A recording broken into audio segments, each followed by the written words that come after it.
Excellent. I'd like to call the Plan Commission to order at 6:30. Good to see everyone here. Let's see, all members are present except for Trustee Kudo, who's been excused. Yes. And I just want to say welcome, everyone, and welcome to our new new commissioner. Kathleen, what do you like to go by? Kate? Kate. Okay, Kate Flynn Post, thank you for accepting the appointment. Are there any other updates? No, I think everybody else is the same. So thank you in advance for your time, attention, and patience this evening. Item 2, approval of April 26th, 2022 meeting minutes. I'll make a motion to approve the minutes. Okay. Second. All right, motion by Commissioner Kylie Miller, seconded by Commissioner Klein. Any discussion? Just one little insertion. On page 4 of the minutes in the top paragraph, the 8th line down, there's a word missing. The sentence reads, she asked if anything having to do with a commercial blank should be addressed, blah, blah, blah. And so property should be inserted after commercial. So anything having to do with a commercial property should be addressed.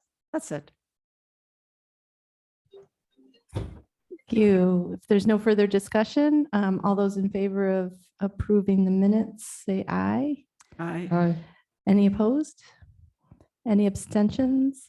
Yes, I abstain. Okay. So minutes are approved.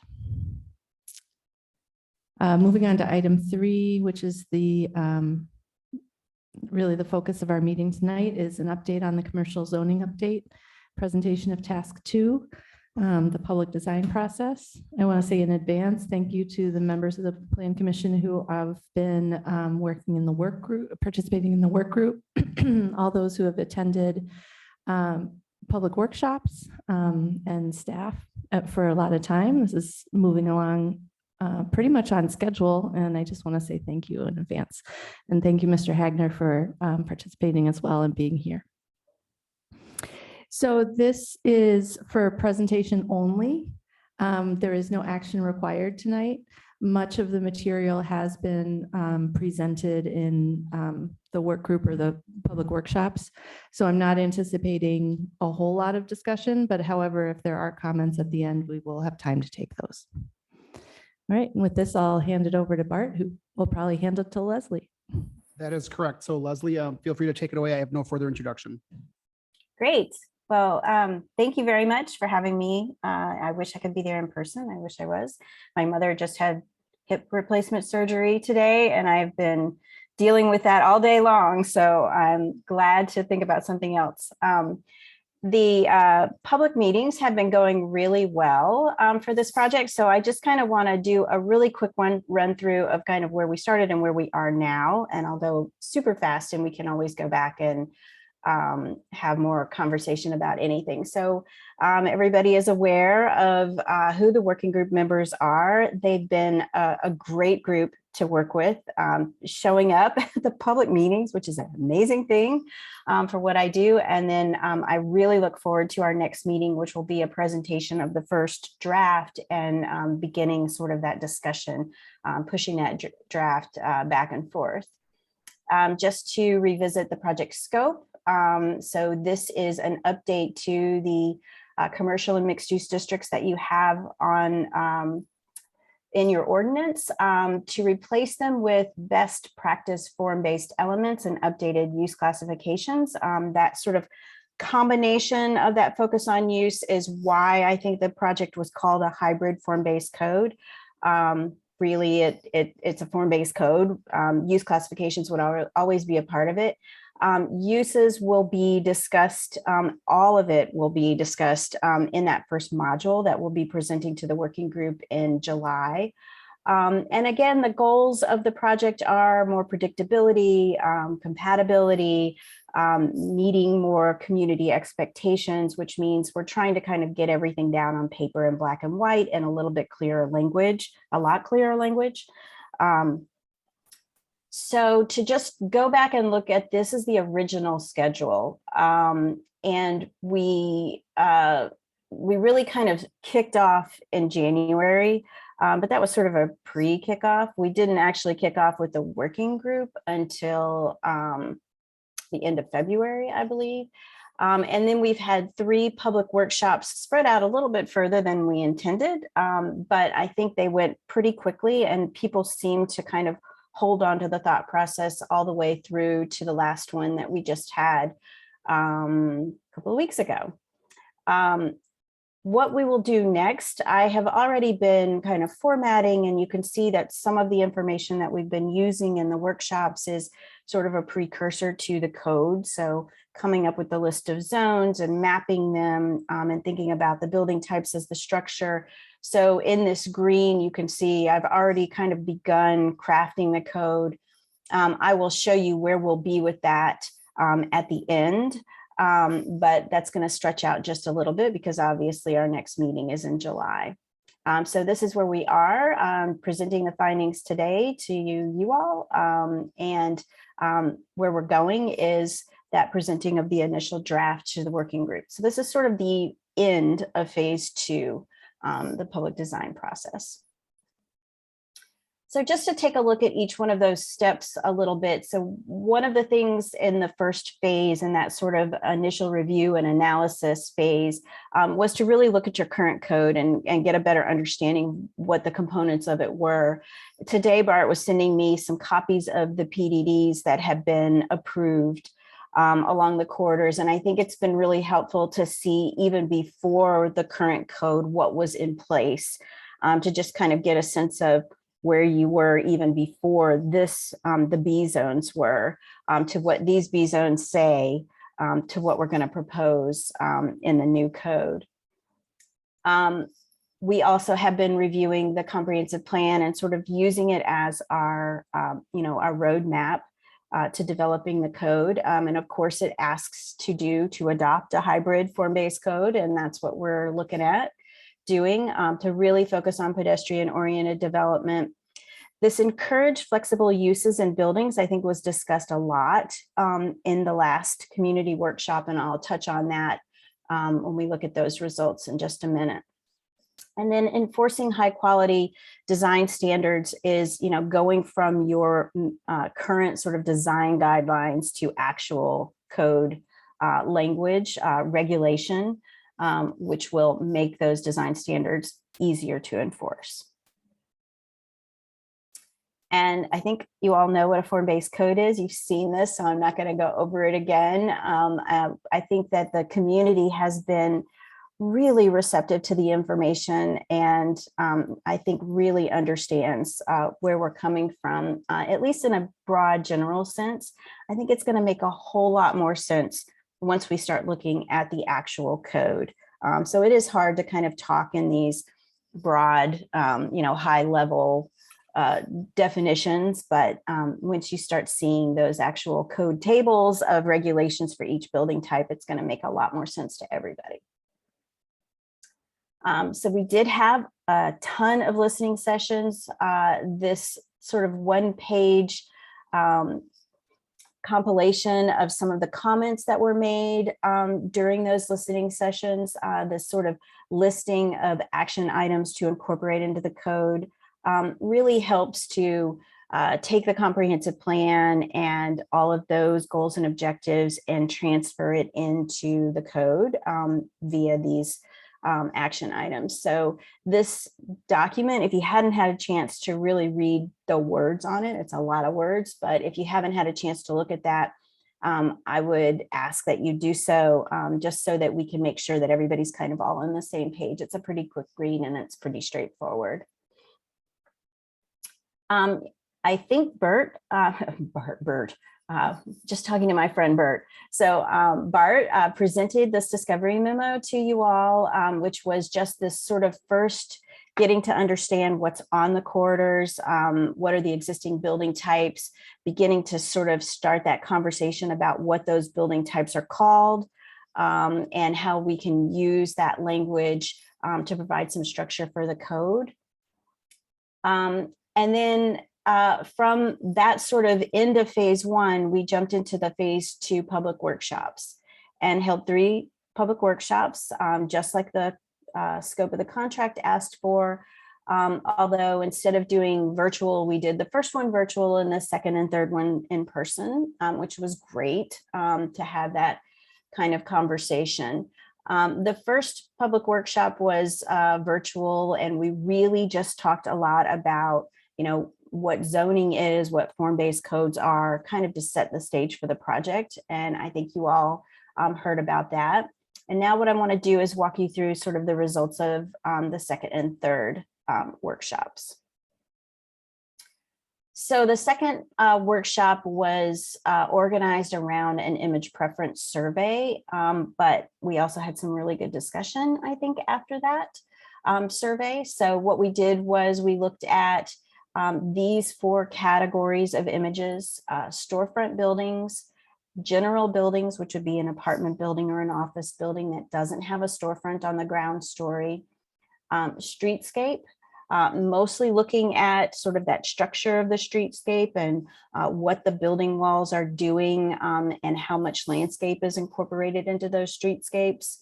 And then facade renovations was a little short section just so that we could touch on some of the renovations that have already occurred along the corridor and look at some of the things that I've seen happen in other places. For the storefront buildings, which is a really key component of your corridors, and I think everybody's, wants storefront buildings everywhere, which would be great. But to look at the elements of those buildings, these are the top 8 storefront images.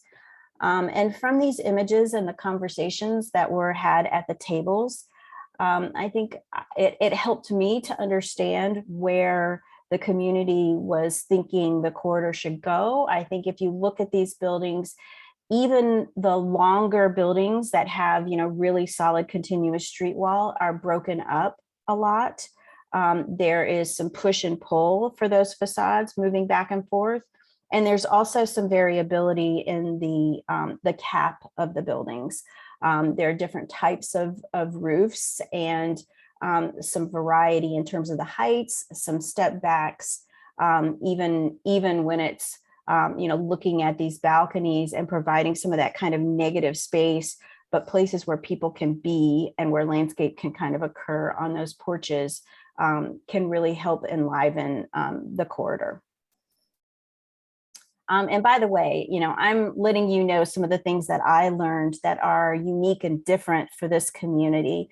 We will continue to look at these images and we'll talk about them as we're reviewing the code draft. And these images will be really helpful just to help us, see how the code draft can be actually implemented through the images.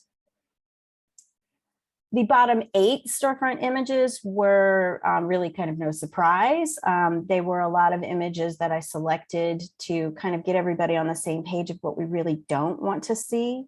There are mostly sort of really modern kind of stark buildings that don't have a lot of shadow lines or that don't have a really, aren't really capped in any kind of way. A sort of lack of windows and a lack of activity, or this sort of, too much glass or, anything that's sort of a little bit too crazy. Although we did have a lot of people like this image in the conversations, I think that the majority of people, based on the scores, didn't like them. I think a lot of times the conversation was, how can we sort of open up the code to make sure that we're not tying our hands as things change in the future. And so I think that that's something to kind of keep in mind as we're drafting the code. For the general buildings, we had a lot of conversation about green space and having some amount of landscape area. I think even little planters in the front or street trees, some spaces that people can gather in residential buildings or office buildings. But I think we're probably mostly talking about residential here. Again, that roof cap, a lot of consistency in terms of windows and doors on the front facade, and making sure that the quality of the facade design is pretty high, because what you can see in the sort of bottom 8 images is a series of materials that aren't always installed very well, that I don't think are going to necessarily stand the test of time. This sort of blank panels and metal panels that just really don't lend themselves well to kind of human scale, and also, as I said, are really hard to install. So we'll be looking at this again, the sort of same kinds of comments from the storefront in terms of how the buildings are capped, blank walls, pushing in and out of the facades. In terms of streetscape, I think there's also not a lot of question about what the top images would be, ones that are active, that have some landscape within the streetscape, seating areas, places for people to actually gather, not just sort of sidewalks in front of buildings, is really important. And then again, blank walls, faux windows was discussed in the last meeting. Places where vehicles are going to conflict with pedestrians was really important in terms of streetscape, and making sure that, we're really addressing how that ground story is relating to the sidewalk. For the facade renovations, again, not a lot of surprising images here. Most of the images scored really highly. In fact, there are several images kind of in between, but they all scored really well. These scored all consistently, I think, even from pretty much from 117 down, scored poorly. These two kind of scored in between. So I think it's a little bit unfair. We probably should have had more images to kind of make it, lay out better, but there was a breaking point between this image and the next one in terms of positive ratings. So I just wanted to point that out, that, there wasn't a whole lot of negative on many of the images. I think it was very clear that, again, materials and just a little bit too modern, but we want to make sure that we're being flexible and providing for the code to change. So we'll be talking about that a lot in the working group. I can hear Barbara's ears perking up. Right, Barbara? Change? What's that? So the third public workshop was really focused on providing the structure for the code. This is the first step in any drafting of any code, is we want to look at sort of what are the sub areas of the corridors. How can we define new zones that will be very specific to the different segments of the corridors? And what are those zones? What are sort of the basic elements of those zones? So this public workshop introduced this map and little sheet descriptions of the zones. This little directions memo mapping, I think you all have a copy of, and it's on the website, had all of the same information that we used in the public meeting. I'm not going to kind of walk you through each one of those pages, but just to sort of let you know that this is really sort of the springboard for drafting the code. And in general, I think it's important that everybody understand that each zone is made up of 2 components: building types, which we've just talked quite a bit about at the image preference survey, and then uses. And I think when we're having all of these conversations about storefronts and storefront uses, we've got a lot of good information from people about what kinds of uses activate the street. And I certainly had a lot of conversation about that in the table that I ran at this public workshop. So it was a good sort of, I think, overview of really broad uses categories, but we will get much more specific in the actual code. So this public workshop, we walked through all of the pages that define the zone. So in that little directions memo, each zone category. So the two MX zones, the sort of light purple and dark purple, are defined on this one page. And basically the purple zones are the storefront zones. So those are where we are requiring storefront to occur. We talked a little bit about the heights, and we pulled these heights specifically from the comprehensive plan, but in the workshop, we had some discussion about these heights. And so I'll get to that in just a minute. So the two MX zones, again, require storefronts and storefront uses on the ground floor. So no residential uses on the ground floor. I think it's also important to note, and this was a conversation that we had 3 times with each table rotation, was to avoid parking on the ground floor. And so we'll be looking at how we can park these buildings and making sure that in terms of activated uses, that parking isn't considered pedestrian oriented. So the MX zones, the CX zone is kind of a version of the storefront zone where we are allowing drive-through uses, single use, 1-story commercial buildings. There's not a lot of them at all in this location, but the comprehensive plan very specifically called for the west end of Capitol to have these types of buildings and uses. There are 3 levels and really it's 3 heights and possibly scales or widths of buildings for office, general office or residential. And so these sort of 3 blue zones define those locations that do not require ground floor storefronts. So the ground story of the buildings can look like these and can have either office, residential, or sort of service uses within them. And then finally, an RX zone, which would just be for specifically residential. We don't need to have this zone, and we will continue in the working group to have conversations about this. But given your focus on affordable housing and the need for housing and different types of housing, a variety of types of housing within Shorewood, I think it might be, a good idea to really focus certain areas on just residential uses, especially those that currently have that. So we'll look at that in just a sec. So this particular zone is very similar to the GX zones in terms of building types, but it's just limited to the residential use. So we had 3 steps. I went through basically this presentation that I just gave you, and then we talked about, we separated into 3 tables, and the 3 tables were geographically oriented. And I'll talk to you a little bit in just a second about the results from each one of those tables or the conversations that were had at each one of those tables. So we had everybody sort of separated into their first table, and then we rotated tables.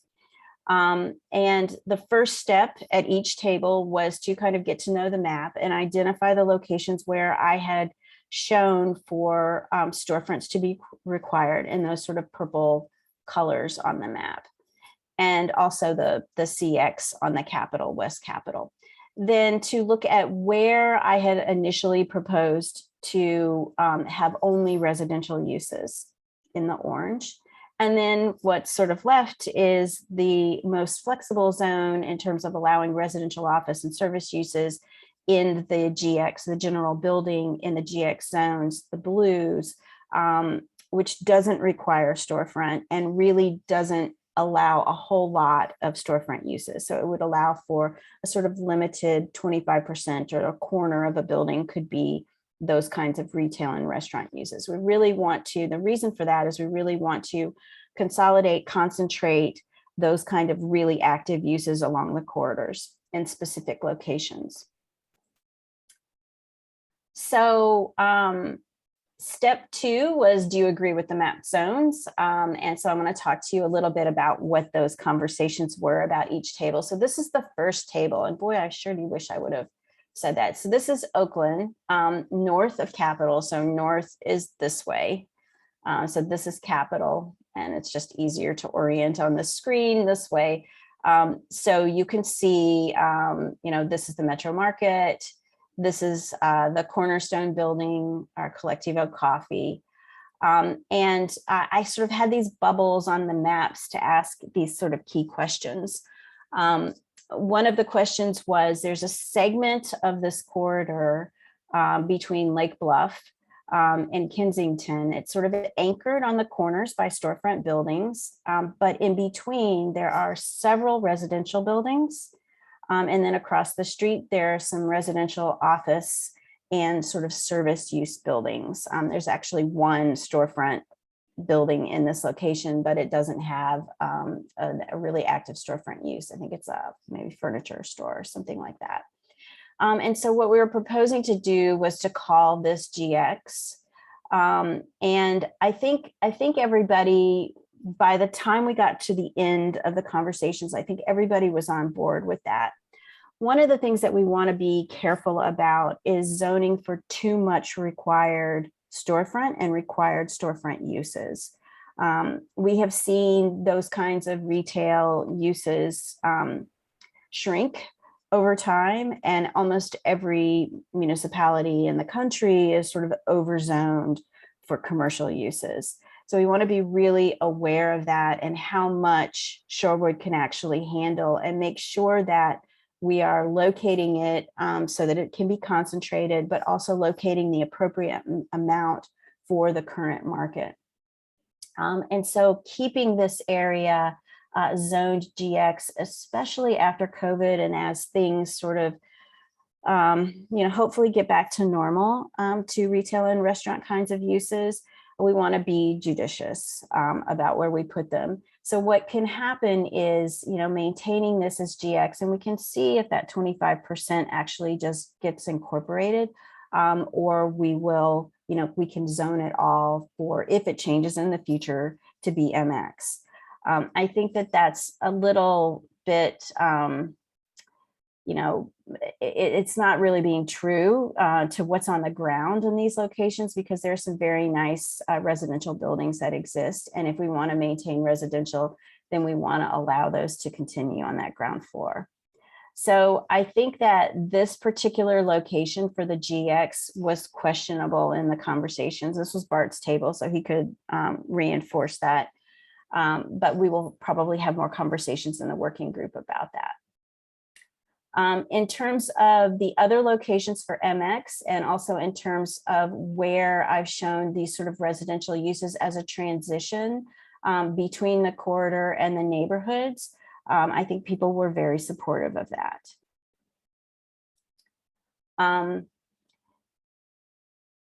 At Oakland south of Capitol, so this is Capitol, and again, north is to your right, Oakland south, and Josh was actually kind enough to run this table because Kirk was unable to be at our rescheduled meeting.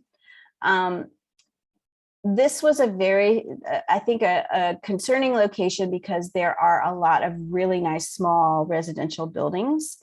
And I think that the table groups had lots of conversations about whether or not that should be RX, or whether or not it could be GX, where it would allow for some service uses to occur in those locations as well. And then there was even some question about whether or not all of the corridors should be zoned for storefronts. I don't think that that's responsible. And we will continue to have those conversations in the advisory and the working group. But whether or not the RX is GX, I think is something that can still be discussed, and we'll talk about it on Capitol as well. But otherwise, it seemed like there was a lot of support for the questions that we had asked, zoning the gas station to GX so that use could actually change in this location, and just holding gas stations to the west end of Capitol seemed to be the direction that people were supportive of. This little note here, this nice 2-story storefront building across the street from the 3 bungalows being zoned for change, because the thought is that these 3 parcels will likely change in the near future, I think makes a lot of sense as well. But again, we'll continue to have those conversations at the working group level. Capitol was the table that I ran, and we had a lot of conversations about this end. We also had some pretty good conversations about the west end as well.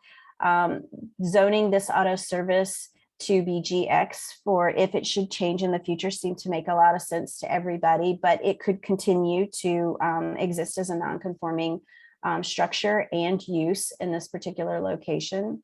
The two sort of fast foodish places being maintained as the CX, along with the 3 gas stations, seem to be supported. Although there was some conversation about this particular gas station maybe being zoned for GX to keep the CX along this west end, although this gas station I think was recently renovated. So I'm not sure that that makes a lot of sense quite yet. This end, so everybody seemed okay about the central part. It was this farther end that we had a lot of conversations about, changing this gas station to MX for a future storefront building. There seemed to be a lot of support. There was at least one person that asked for it to be residential. But I think the fact that we have the 3 parcels across the street with this recently renovated storefront building on the corner at Downer and Capitol makes sense to create a little node of MX down here. We also had some conversation about these 2 residential buildings here that actually face the side streets. There are some entrances, I think, along the one at Farwell and Capitol that face Capitol, but in general, they're sort of oriented to the side streets. And there was a lot of conversation about at least allowing that to be GX so that there could be some other uses incorporated there. The other conversation that we had here was considering at least some segment, maybe this block face, maybe 2 block faces, although we do have the new development coming forward here, being 3 stories only. And, you know, the vet clinic here and these existing buildings are all, you know, lower in height already. So that conversation is something that we'll, you know, maybe have at the working group. I will say, however, that the comprehensive plan would need to be modified because it very clearly calls for 4 stories in this location. So the third step for each one of these was to have some conversations about what the requirements were for each one of the zones. And again, I think that most of the conversations seem to focus on that kind of activated ground story and not having any parking along the sidewalks, and to also incorporate as much storefront as possible. So there are a couple of different ways that we can address that. But I think in general, the structure that's been laid out seems to be pretty supportive of that. Again, that conversation about the height on the east end of Capitol, which would warrant a revision to the comprehensive plan, but also allowing flexibility in terms of the uses on the main corridor, I think is important. So thinking about whether or not we really do want to have those just residential locations to preserve those buildings and the scale of those buildings, I think is really important. So we got a lot of good input. We had it was the beginnings of a lot of conversations. I think several of our working group members were leading a lot of those conversations. So we will continue to have them in our working group meetings. I just want to talk a little bit about the next steps. So as I said, all of the zones will be regulated by the building types as well as use information. Building types will be defined by a series of pages with a series of tables and a whole lot of regulations. And so we will line all of those out and present them at the first working group meeting. And then we will have probably lots of conversations about those metrics. The other item that I want to point out is that we've been working on this set of categories of uses that will be presented as part of that first phase 3 working group meeting. And so you will have all of the information using the table of uses combined with the table of allowed building types and then the building type regulations and the definition of those uses to get you pretty far to understanding the proposed structure of the code. We will then kind of push and pull that a little bit. And then the second module of information will be building design and site design, which will be building materials, windows, balconies, those kind of details that would apply to all of the building types. And then site design, which would be any kind of buffering or landscaping required for parking lots, streetscape, and the like. So this is what you see with this revised table that will be posted on the website, and maybe it's already posted on the website, showing that we completed phase 2 on the public design process with the 3 public workshops. We have this meeting scheduled July 20th, and then we will have multiple conversations, and that will be an in-person meeting with the working group. We'll continue to work through that draft. I am skeptical that we will get through that in 1 month. But then the goal would be, 6 or 8 weeks out to come back to the Plan Commission, at least with Module 1, to present to you.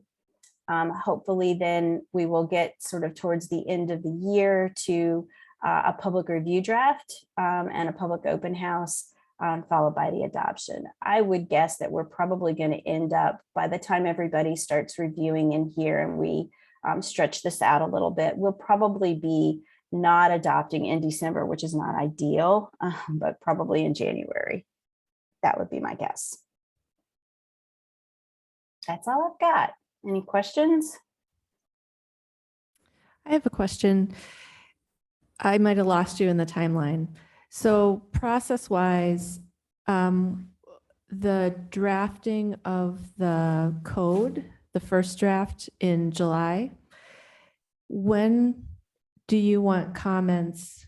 So I know the working group is primarily responsible for that drafting process and feedback, but I also remember that we can read and submit comments online, via email during that period as well, right? The plan commissioners? Or would we not have access to that draft at that time? No, the idea is really, this is going to be a rough draft, and the working group is meant to kind of put our best foot forward, make sure that we didn't make any major faux pas in that first draft. So we will not present that draft until the working group has really pushed and pulled it and staff. 7. Right. When it comes to plan 7. Mm-hmm. Yeah. And then if Plan Commission had comments or recommendations, you would want those after the meeting 7 or at the meeting 7? We'll talk about what the process is for these phases, but normally what we will likely do is, once we get a really good draft in place, and there's so many of you all on the working group, we will likely post a public draft, or we can talk about when that occurs, and then that public draft is going to be open for comment for the entire timeline of task 4. So we have 3 drafts that we're preparing. We have this initial draft, which is really an internal draft. This is just to kind of make sure we're right and we're good. And then that gets pushed and pulled into what I call the public review draft, which is this phase 4 draft. That public review draft will be out and available for everybody to comment upon. We will hold a public open house where we can have some one-on-one conversations about components of the draft. But that phase is meant to kind of be open for public review and comment. Then we will take those comments and revisions and fold them into the public hearing draft, which would then go for that sort of formal hearing process. And then, well, I guess you have a 4th version, which is, after the public hearing, if there's any revisions that are required, then we'll make those for the final approved document. Does that make sense? Yeah, absolutely. Leslie, can I ask you, is there a public hearing both when that second draft comes before the plan commission and then another hearing when it comes before the village board? I think that would be directed to Bart in terms of Oh, process and yeah, I procedure. know he's had it in the schedule. I Hmm. remember. Sure. So, and Leslie and I haven't really talked about this in specifics, but our code does not require a public hearing at Plan Commission. It requires requires Plan Commission to recommend it, and the Plan Commission takes place at the village board, actually.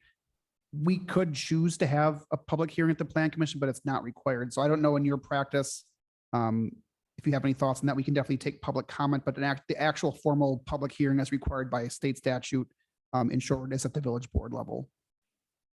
And so we can talk about that, the working group, probably most likely in terms of how best to capture public comments within the Plan Commission meeting, but for sure, we have to have that public hearing at the village board at the end. Thank you. Other questions? I have a question about environmental sustainability. This is something that I've brought up as a part of the working group. And Leslie's smiling. I'm just wondering if you heard any feedback at the third public meeting about incorporating features, green infrastructure technologies. Or I know that the Public Works Committee is working on some things like tree pits, and I think that that's really great. So just wondering if that came into the conversation. No, it actually didn't, but I will say that, I think like a lot of the comments are, zoning is pretty complex. And what we were trying to do at the public workshops were first phase to kind of get a broad sense of, the building design, because we're really focusing, the code on establishing good building design, which a big part of that is, environmental sustainability as well, because, as we've talked, pedestrian orientation and good building materials and, and all of that. This last public workshop, which I know you weren't at, Kate, which I think is fine. We were really focused on the structure of the code. And so the comments were about that structure. It was a lot. I think it was a lot of information. I don't know how everybody else felt, but it was a way to kind of get everybody really comfortable with that map and the structure. So we weren't talking a lot about details. And I know like Trustee Stokebrand really wanted to talk about some details. And I know that you really want to talk about what I think are details. And we're going to get to the guts of that in the drafting of the code. As in terms of broad understanding, we have a goal that we want to, make this, make these new buildings more sustainable. And if there are public works details that we can incorporate in to make sure that they are easily allowed and part of the streetscape regulations, we will do that. It's just, we need to get to that phase of talking about those. I think also, I had a lot, is Chuck here? Did I hear he was in the?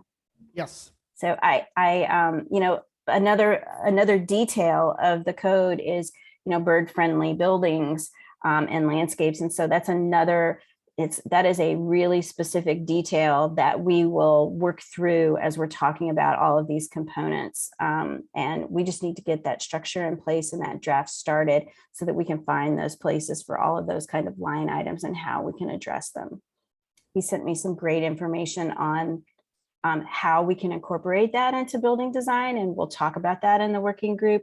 At the same time, I think that, stormwater management and how it's being thought of in other locations can be folded in as well.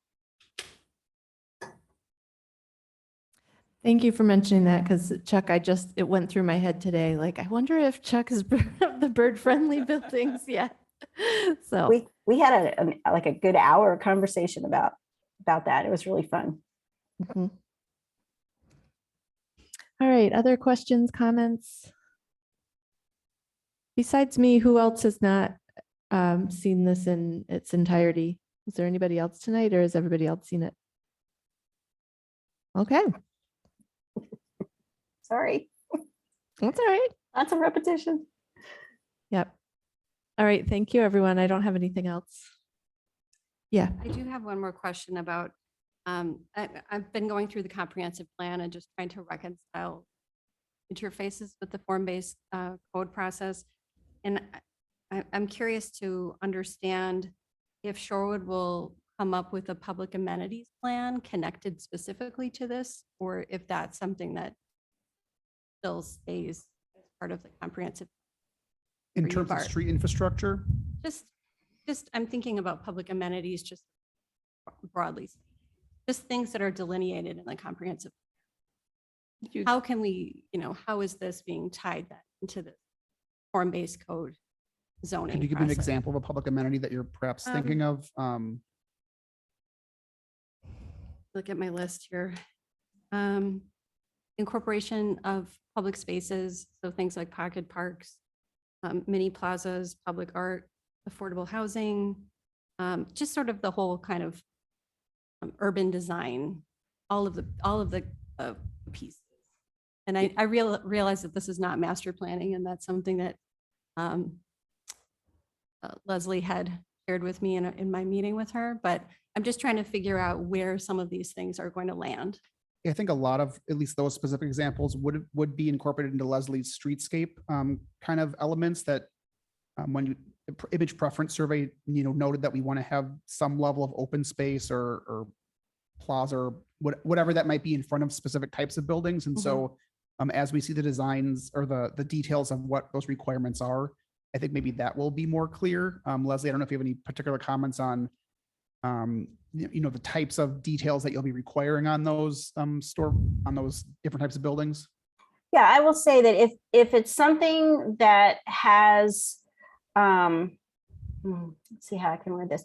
If it has to do with the building envelope and the space of the street, that we need to define it in the code. And so things like those, like we talked about from the image preference survey in terms of streetscape and how the Cornerstone building has that little plaza area between the two buildings to kind of break it up, or, it's connected in the back, but it's sort of breaking up that long facade. That is definitely the form of the building. Things like stormwater accommodations in the streetscape is a really detailed set of regulations that touches on so many other jurisdictions, like just general stormwater management. What we want to do is we want to make sure that our streetscape is accommodating those kind of treatments, that there's enough space to do it, that we're allowing it to be done through the zoning and so on. So it's sort of like looking at each one of those line items. Affordable housing in the code, one of the ways that we can address that, and one of the ways that we often address that, is through just additional locations for additional types of housing. So those upper story units provides a whole new kind of, an additional kind of unit that you want to have as much of as you can, because you've got so many single family and two family houses in the area. So doing that, but in terms of coming up with a bigger, broader, more detailed take on affordable housing, that's something that would be kind of beyond the scope of this project. However, what we will do is we will set up the structure in place so that it's easier for it to be filled in. And we do need to probably have a little bit of a conversation about, generalized community benefits, which I think is what you mean by public amenities. And how that gets folded into the process, the approval process. But I didn't really say it for this one, but for this presentation, but that approval process, what we had said in the last working group was that we really want to get the structure of the code in place, and then we'll figure out and work on the process. PDDs was another part of that conversation that I failed to mention in this presentation, but that I was thinking that I would, that Bart and I have been talking about recently. And how do we ensure that any of those PDDs that make revisions in the future follow the code? And we're going to talk about that in the working group as well. So procedures is something that we need to, it's a big chunk of information that we're going to need to address, which is why I feel like this is probably not going to be enough. It's a lot more complicated than when we originally thought about the the code and, the proposal that I made originally. So making sure that we've got plenty of time to talk about these kinds of things is important. Another quick follow-up / plug is I'm not sure if you were so the Public Works Committee last night did just recommend a version of North Oakland Avenue with additional bump outs and things of that Mhm. nature with the tree pits that you're talking about. That will come to the board, I believe, August 1st. And so that'd be a great chance to weigh in on that specific design. It's available on the website. Leslie mentioned this before, but affordable housing, the village has a lot of naturally occurring affordable housing. A lot of that exists in those orange zones that were being proposed. And so kind of a way to ensure that we maintain that is to not zone it out. I've received some comments about making sure, that we don't allow too many, new buildings to replace the old buildings. And so with respect to those orange zones, I think particularly south of Oakland, that's a place where affordable housing can happen. Then also the CDA did recently recommend to the village board an option to utilize those funds that were reserved from the TID extension. So the board will be having those conversations once again, separate of this particular project. And so a lot of the stuff happens outside of the zoning code. Stormwater, for example, is not in the zoning code. That's in a different code. So if there's specific places to have those conversations, I'll make sure to bring those up to us. But yeah, affordable housing, the CDA and the board are kind of working on that outside of this process. But this process is hopefully zoning to allow for them to remain and or to be built in the appropriate areas. So I think a lot of it ties itself together, perhaps just not specifically within this project. A little further to what Kate had to say, we had a recent conversation in this group about percentage of green space for residentially zoned properties. And then I watched the village board have that same conversation with the consensus being, you'll wait to decide how this process plays out before making a decision on those areas that are zoned for commercial properties, whether that's going to be 5% green space, 10%, or what it may be. So I assume that as we go through the various drafts with Leslie, that, there'll be some inclusion for that, since the village board was kind of putting that item on hold until we finish this up. And then on top of that, the design review board, which there's no members here tonight, but they've also questioned what that green space means. Does a green roof qualify for it, et cetera. So there's a lot of those details that need to be worked out in terms of all of these regulations. And so I'm looking forward to July 20th. Leslie has indicated it's going to be a lot for us all to handle, but I think we're all itching for it. So I hope that we bring our best game when we have that code to review. Mhm. Yes, Kate. I have one more comment, and perhaps this will be demystified for me on July 20th, but I'm just sitting here thinking about in what places will specific details about architecture be articulated? In which places will the form be more about the scale of a corridor or the building or a block? So that's just, where my mind's at with this kind of taking this sort of abstract boxes on a map and then figuring out, what does this mean like in real terms, block by block? So that's hope that we're heading. And perhaps my question is just trying to tee that up for what's to come. Did you catch all that, Leslie? I know. Oh, sure. Oh. Yeah. I mean, I think, one of the things is we're going to try to walk a fine line of balancing, designing the buildings and providing guidance for the minimum requirements for the buildings to meet sort of the scale, the pedestrian orientation, and the quality of the buildings, those sort of three focus items. So the building types you will see, that's sort of the envelope with a little bit of the design, the facade design regulations that are really important, the really basic facade, windows, doors, and some amount of proportioning, roof cap, those kinds of things you'll get with this first chunk of information. And as I said before, the second chunk of information or second module will have that building design section that will get at a little bit more detail, but it will never touch on style. It's going to talk about, capping the buildings, having a base, a middle, and a cap, which some people could consider traditional, but I have found over and over and over again is, what people want to see. And building materials plays a big role in that as well.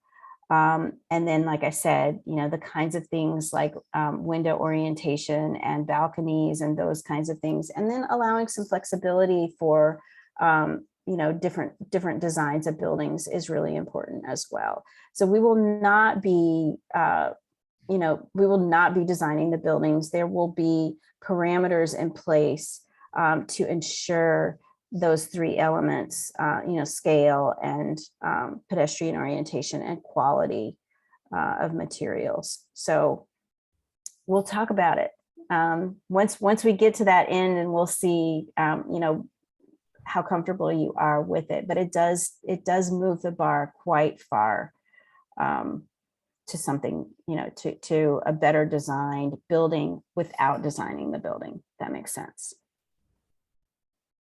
I can't see Kate's face. She could be going, no. She nodded, yeah. Okay. But she just jumped Thank out a you. window. No, Yeah. it's dark humor. I'm glad to hear you say that, because we did hear in the working group that it was, there were some concerns about that flexibility question, and, kind of coming forward with what the aesthetics of the buildings would look like if everything's brick, if everything's, if it's sort of like one look. So I'm really glad to hear what you had to present today. And then I think my final question is in my mind, when I hear, limiting the number of stories, saying no parking on the ground floor, I go like, okay, there's $1 million, there's $1 million, there's $1 million. And when we talk about affordability, and even making it possible, more accessible to create affordable housing,